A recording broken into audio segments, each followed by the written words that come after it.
tubes. I got a maintenance on a package unit for the heat side. It's getting to be that time of the year, so restaurant here. There she is. Yep, she's a Bryant. There's the ductwork on her.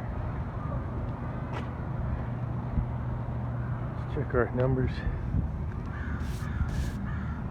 It's a 5-tonner from 06.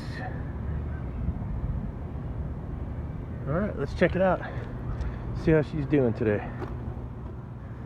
I'm just gonna come up and see if these are tight. Not the tightest. That'll be better. All right, we'll get this all apart here, and we will we'll get in there and see what's going on. All right, so I went ahead and got the main panel off. I got the side panel off to get to the filters. That's how they're doing it on this one. It's time for these guys to go. Good and dirty. Yeah, she's good and crusty. So, oh yeah, super crust. Let's see, I'm gonna rip that all out of there. So, alright, there's the gas shut off. And I'm gonna work on getting these burners out of there. I want to get them out of there and clean all that up before we get started. Let's see what the blower looks like. The run cap for the blower motor is good and rusty. Blower wheels, not super bad. It's just rusted. Alright, on these units, it's real simple. I'm going to go grab a pipe wrench to break this union free right here. And then we'll be able to spin that elbow out of the gas valve right here. You loosen up this 5/16. Take your flame sensor wire off the circuit board and out, and get your spark wire off your spark ignition. Get the connector out, which is this little plastic connector here. Get those down here. Get your grounds unconnected. And once you get the gas loose, this whole assembly is going to pull straight out to us, and then we can get her all tidied up and cleaned up. We'll also have to take the 2 wires off the rollout switch right here too. You'll see those right here, these 2 blue wires. We'll get those off the rollout switch, and then it'll all come to us. I'll show you that here in a second. Alright, so I got the gas all taken apart there, kind of like a puzzle. To get it out of there. Now with that off, this whole assembly just pulls right out. Just like that. Oh, I gotta get the wires off the gas valve. I had forgotten. And so yeah, it's the 2 wires off the gas valve. Let me get those off there. Okay, so that just pulls right on out of there. Now we can take a look at everything, see how she's looking. We'll be able to take we're gonna take the cover box off, and we'll clean up the flame sensor and the spark probe. Oh yeah, we'll get the spider webs out of the orifices too, I can see there. And we'll get that all cleaned up. Got our little low NOx guys in here. We can get this whole area cleaned out too. Alright, so I went ahead and I've taken everything apart here for cleanup. I've already got the orifices cleaned up. I've shined up my spark. See if I can get it in the sunshine. We got those all cleaned up. Flame sensors all tidied up. I'm going to work on the burners. And then while we have this out, I'll go ahead and loosen up the port to check the gas pressure while we have it out of here. I'm going to bring my shop back up and clean up this area. And just going through the basics to start. You know, clean up, and then we'll get to checking stuff. If you've seen some of my videos in the past, I have this wire wheel that attaches to the drill. I'm going to use that to clean up the burners. You'll see the bottoms are good and the top's all corroded because we're close to the ocean here. So let's try and clean them up a bit.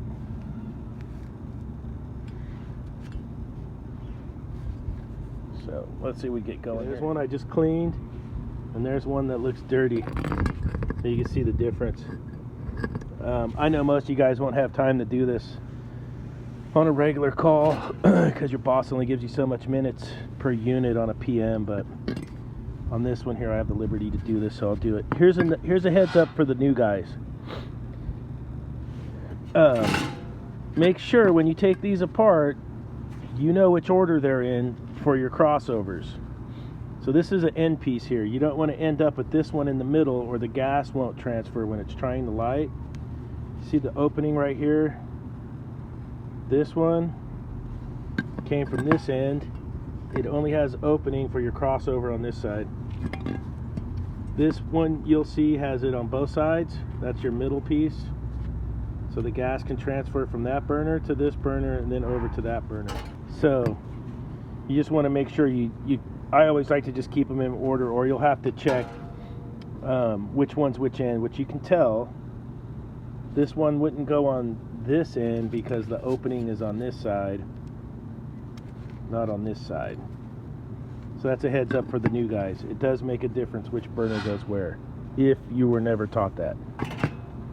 There you go, NorCal's tip of the day. Tip of the day. Bing, bing, bing, bing, bing, bing, bing, bing, bing. While you got the little gas train out, it's a lot easier to go ahead and take the plug out and then hook up your manometer while the burner assembly's out.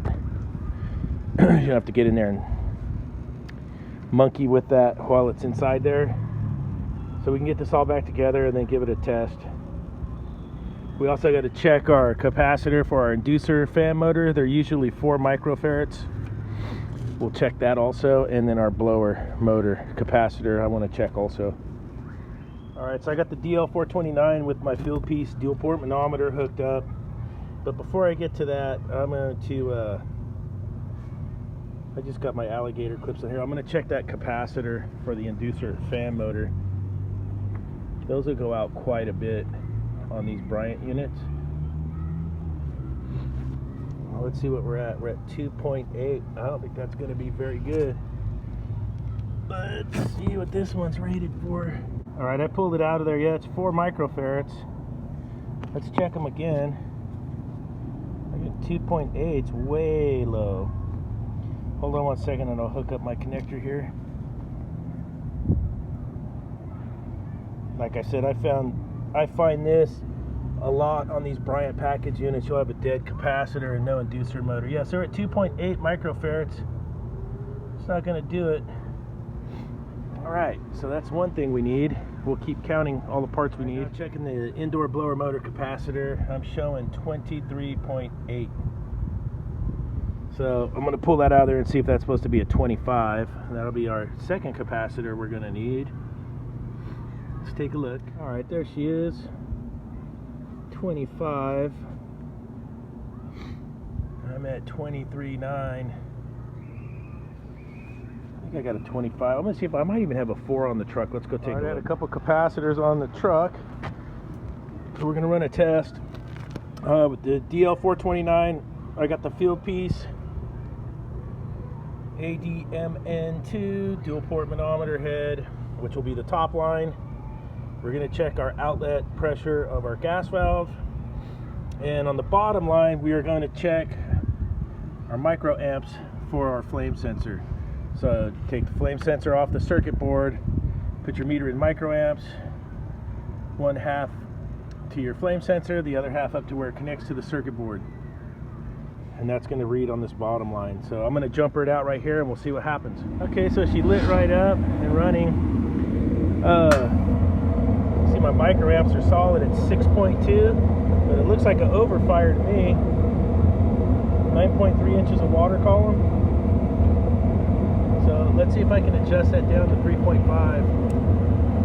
This is natural gas, so blower kicked on, so that's good. See if I can get that gas pressure adjusted proper. Alright, I've got to get her adjusted here. Remember, the top line is my gas pressure, bottom line is my microamps. So I just about got her. Flame's looking a lot better. It was looking hideous on the overfire. Let's see if I can get her here.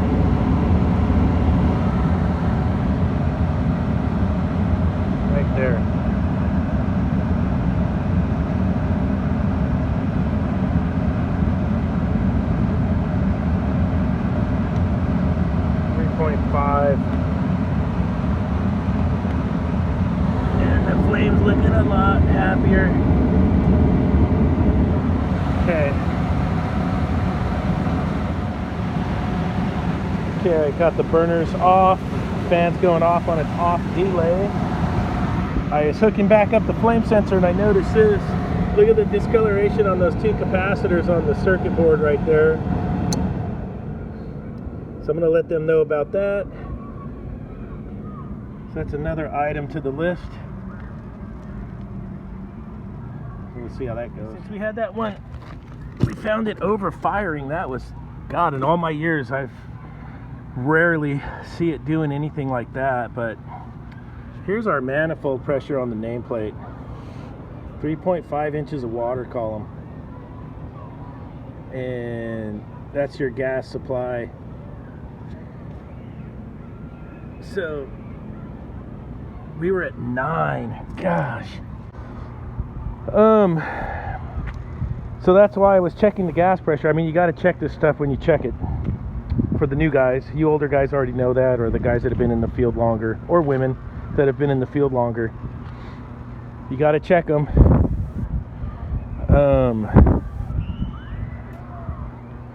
Couple capacitors, circuit board that's getting some heated up deals on there, over fire. Other than that, I think after the cleanup, I think we're all back together. I got to do the filters on this. Oh, I did bring some coil cleaner up. We're going to clean that coil out and get some fresh filters in there. Okay, so we know it's all running. Next thing I'm going to check is the amp draw off the inducer motor. It's rated for 1/2 of an amp. I don't know if you can see that now. 0.5 amps is what it's rated for. The top line is our amp draw on our DL429, and it's at 0.38 amps. So the inducer motor is looking good to me. This guy right here. The indoor blower motor is coming in at right around 5.1 amps.